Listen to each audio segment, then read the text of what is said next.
Hello, welcome and welcome back to my channel. Just like we all know that the season of applying to university is here again. And now it's time that you wonder like, oh, how am I going to write my motivation letter? Worry no more, because in today's video, I'm going to be telling you how to write an amazing motivation letter that is going to get you into your university of your choice. So without further ado, let's dive straight into this video. And if this video get like 100 comment and 100 like, I'm going to be uploading a sample motivation letter in my blog post. So let's do that. Let's make sure this video hits 100 likes and 100 comments, and then I will upload a sample motivation letter for you guys in my blog post. Welcome back. Like I said earlier, today I'm going to be telling you how to write a great motivational letter for your next university. In today's video, to make it convenient for me and you and to make you understand every single tips that I'm going to be giving in this video, I have decided to divide this video into 4 parts. So basically, I'm going to be going through 4 points where I'm going to be explaining to you how to write a great motivational letter. And that's why I have my computer right here with you, so I can look into it, talk you through it, and also give you an example, like not just telling you what to do or how to do it, but also just dictating to you some examples of how I write my own motivation letter. So first thing, which is research. So motivation letter should not be something very generic, not something that you can just write one motivation letter and send to 100 universities. For every universities that you are sending in your application, you have to write a unique motivation letter for each university. You may be asking yourself like, why? Why do I have to do this? The main reason is because motivation letters for different schools has to be different, because these schools are different. Every school is unique in its own way. Either the lecturers are different, either the course that you want to study are different, or there are even some universities that will even give you guide on what to write in their motivational letter. I know, for example, universities here in Estonia will tell you that this is what and what and what we want you to have in your motivational letter. So that's why every motivation letter needs to be unique, because the uniqueness brings out the genuinity in you, and then you can express yourself. Because the main goal or the main idea of writing a motivation letter is to actually be able to like express yourself, to be able to tell the admission committee what you feel like, what you love about the course that you are coming to study. Why have you chose that course? Why have you chose that country? I love writing motivational letters. I don't know why, because for me, it's an area, it's an avenue where I can actually like explain myself, like tell them how passionate about what I'm coming to study. So yeah, first of all, you have to make a research. Go into university website, check the alumni of the school that you're applying to, search for the school in Google and see what's interesting about the school. What makes this university different from other universities in the country? What makes this university stand out from all the universities in the world? Write down your bullet points. This brings us to the second part, which is planning.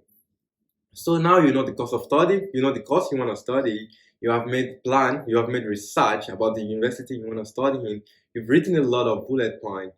So now you have to make a plan like, okay, how am I going to schedule my motivation letter? How am I going to write this motivation letter in such a way that whenever they read my motivation letter, they will have no choice but to give me the admission. This brings us to the third point where your genuinity actually comes in. What do I mean by being genuine?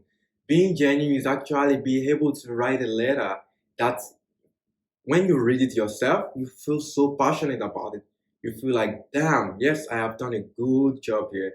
So it's a letter that you read and even give to your friends to read, and you feel like, wow, you have really written a motivational letter. You don't have to have like a lot of vocabularies in your motivational letter. I mean, if you're applying for an English speaking course, why not? Vocabularies will help you, and grammars. But when you're writing a motivation letter to study like computer science, to study like engineering courses, nobody really cares about your grammar. It all comes down to you, who you are, your personality, your achievement, and your goals for the future. So if I'm you, this is how I'm going to write my motivational letter. First, I'm going to start with my introduction. So when I say introduction, what should be in your introduction when you're writing a motivational letter? I have a draft here for you, which I'm going to be reading out to you. So it's like, first of all, you write like dear sir slash madam, depend on the admission committee, or you can write like dear admission committee. My name is blah blah blah blah, and I am writing to apply for a master's program in international business relations. So you see that, and then you talk about yourself. Like you say, like I'm applying for a course in your university, and this is what I've been doing. I've had bachelors in these courses. This is what I've been doing in my life for the past 4 years. This is what I've been living. This is just introduction about yourself.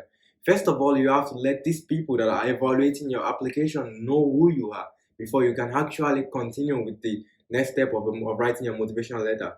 And the second paragraph will be your interest. Your interest in what sense? Your interest in the course that you want to study. So first of all, you introduce yourself, and then second thing, you have to talk about the course that you are going to study. So like, what makes that course interest you? Is it the programming skills that you have? Is it because there's something in the world that you really want to change? It has to be really specific, and it has to be genuine, because there are some universities, even after motivational letter, after sending in your application, they're going to invite you for an interview. And basically, most of the questions they ask you from your interview is questions from your motivational letter. That's why your motivational letter has to be genuine. It has to be you. It has to be a reflection of you. So because in that case, whenever you go for like an interview with the university, with the admission committee, you can defend your motivational letter without having to fake it, because they can look through your shadows. They know, because they have interviewed more than 1,000 students, and they just know when a student is lying. So that's why your motivation letter has to be genuine.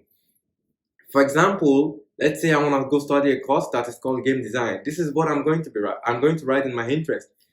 My interest in game design and development began 6 years ago when I first came into contact with programming language. Basics of HTML, JavaScript, CSS, and then you'd be like, I love to be challenged, and this is what programming language gives to me. You see how sweet and how interesting that sounds? Like, I love to be challenged, and I think this challenge, I only get it from coding.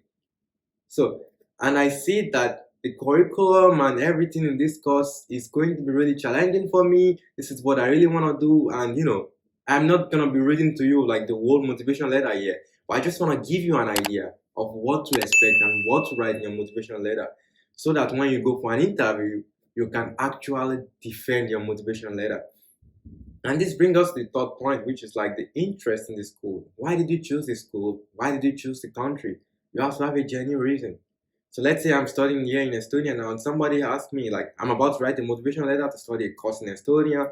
I'm still living abroad. You know what I'm gonna write? I'm gonna be like, I actually chose Estonia because it's an IT hub in the world, and I think that a degree from computer science in the university from Estonia is actually a good way for me to move on in my career. First of all, Estonia is very good in IT. Second of all, I'm going to be studying IT in Estonia.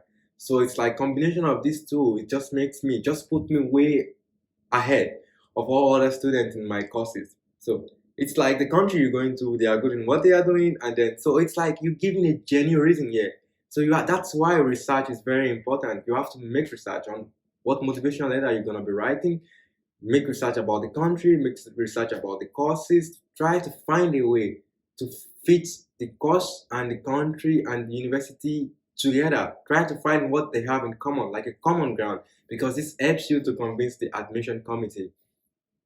And this brings us to the fourth paragraph, your passion, basically.